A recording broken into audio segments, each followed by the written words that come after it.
ना रुके हैं ना रुकेंगे, सिलसिला लगातार रहेगा जारी। हम लेकर आए हैं अपना खास कार्यक्रम एक मुलाकात। बने रहिए हमारे साथ और देखिए एक मुलाकात। नमस्कार, स्वागत है आप सभी का एडवोकेट चैम्बर के खास कार्यक्रम एक मुलाकात में। एक मुलाकात के माध्यम से हम आपको रूबरू करवाते हैं ऐसे अधिवक्ता से जो किसी परिचय के मोहताज नहीं। उसी कड़ी में आज हम आपको लेकर चलते हैं उत्तर प्रदेश के शाहजहांपुर, और जहां पर एक ऐसे अधिवक्ता से आज हम आपको रूबरू करवाएंगे जो किसी परिचय के मोहताज नहीं, और वो नाम है मासूम अली अंसारी। हमारी यह खास रिपोर्ट देखिए। नमस्कार, स्वागत है आप सभी का एडवोकेट चैम्बर में और मैं हूं आपके साथ एडवोकेट कुमकुम शुक्ला। सर, सबसे पहले स्वागत है आपका हमारे चैनल में।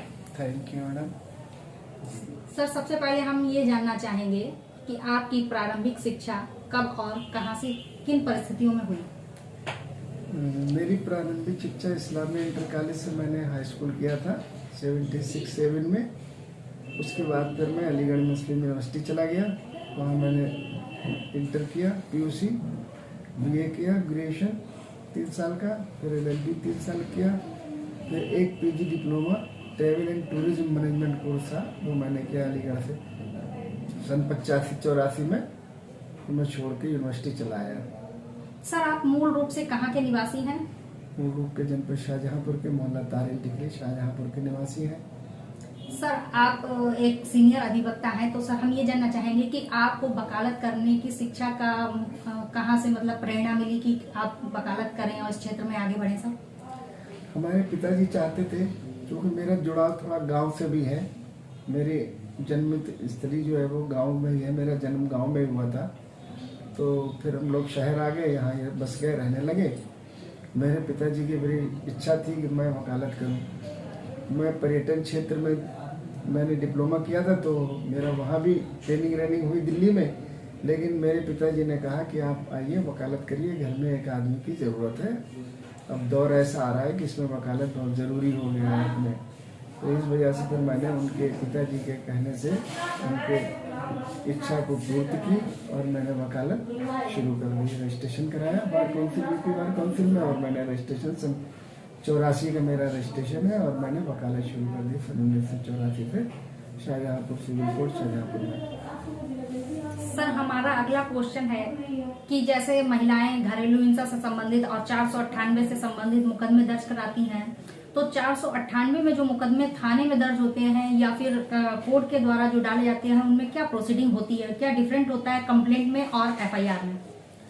ऐसा है, एफआईआर थाने पर दर्ज होती है जिसमें महिला पीड़िता जो है वो अपनी पूरी डिटेल लिखती है कि मेरे साथ क्या क्या अत्याचार हुआ, मेरे साथ क्या उत्पीड़न हुआ, मेरे साथ दहेज उत्पीड़न हुआ और मुझे हैरासमेंट किया गया, यातनाएं दी गई पति के द्वारा ससुराल वालों।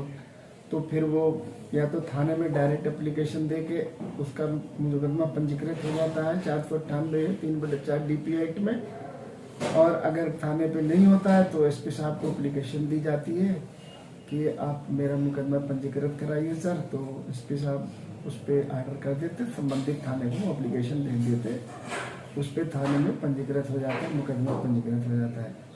मुकदमा पंजीकृत होने के बाद में फिर यहाँ अपने जनपद शाहजहांपुर सिविल कोर्ट में जिला विधिक सेवा प्राधिकरण है, उसमें सचिव साहब एडीजे रैंक के हैं हमारे सचिव साहब पीयूष तिवारी साहब। वो फिर वहाँ से आती है, फाइल आती है महिला थाने से एसपी ऑफिस के थ्रू आती है। उस पर फिर सचिव साहब क्रमानुसार हम लोग मीडिएटर्स हैं, उनको अलॉट कर दी जाती है और फिर पूरी प्रक्रिया शुरू हो जाती है। दोनों पक्षों को थाने से नोटिस भेजा जाता है कि फला तारीख को आप मध्यस्थता केंद्र शाहजहांपुर में जाइए। तो फिर दोनों पार्टीज मध्यस्थता केंद्र शाहजहांपुर में आती हैं और आने के बाद में हम लोग उनको दोनों लोगों को समझाते हैं, बताते हैं, उनकी बात सुनते हैं, उनका दर्द सुनते हैं, जो भी उनकी समस्या का समाधान हो सकता है वो हम लोग करते हैं। अगर दोनों पक्ष राजी हो जाते हैं और ये समझौते के लिए तैयार हो जाते हैं तो हम लोग यहाँ से आपसी सहमति से समझौता करा के और संबंधित थाने को फाइल भेज देते हैं। सर हमारा अगला क्वेश्चन है, यदि किसी पति पत्नी में समझौता नहीं होता है तो उसकी क्या प्रोसीडिंग रहती है, यहाँ के बाद फाइल कहाँ जाती है और क्या क्या स्टेप होते हैं उसके? पति पत्नी में अगर समझौता नहीं हम लोग करा पाते, मेडिएटर लोग नहीं करा पाते हैं, तो वो पत्रावली जो है, पत्रावली यहाँ से संबंधित थाने को हम लोग ये लिख के भेज देते हैं कि आपसी सहमति पक्षकारों में नहीं बनी है, इसलिए इस फाइल को अग्रिम कार्रवाई के लिए वापस भेजी जाती है, थाने चली जाती है, थाने से फिर महिला थाने जाती है, यहाँ से महिला थाने से फिर संबंधित थाने चली जाती है और उस पर फिर विवेचना होती है। ये प्रक्रिया है। सर हमारा अगला क्वेश्चन है और लास्ट क्वेश्चन है कि मीडिएशन होने से क्या बेनिफिट क्लाइंट्स को मिलता है? मेडिएशन होने से बहुत बेनिफिट मिलता है, ये सरकार की एक बहुत अच्छी प्लानिंग है और हमारे माननीय उच्च न्यायालय भी काफ़ी सहयोग करता है, उसी का अधीन है सब कुछ। तो उसमें ये होता है कि यहाँ से फाइल अगर नहीं समझौता हम लोग करा पाते, समझौता होने से ये होता है घर परिवार बिखरने से बच जाता है, टूटने से बच जाता है, और ये होता है कि भाई दोनों लोग मिल जाते हैं, बड़ा पुण्य का काम भी है ये कि दोनों लोगों को मिला देना। मिल जाता है तो बहुत अच्छा, ज़्यादातर मिल ही जाते हैं, यहाँ से मिला के ही हम लोग भेजते, ज़्यादातर प्रयास करते हैं। 60 दिन तक समय है इसका, 60 दिन तक पत्रावली रहती है मेडिएशन सेंटर में।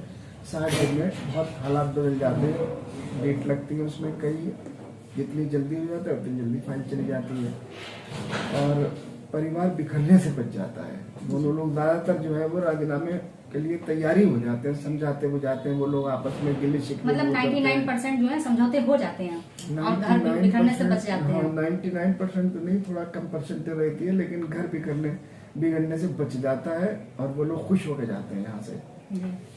ये थे हमारे साथ सीनियर एडवोकेट मासूम अली अंसारी जी। आगे हम फिर मिलते रहेंगे आपसे, ऐसे ही सीनियर एडवोकेट से आपको रूबरू कराते रहेंगे। तब तक के लिए धन्यवाद।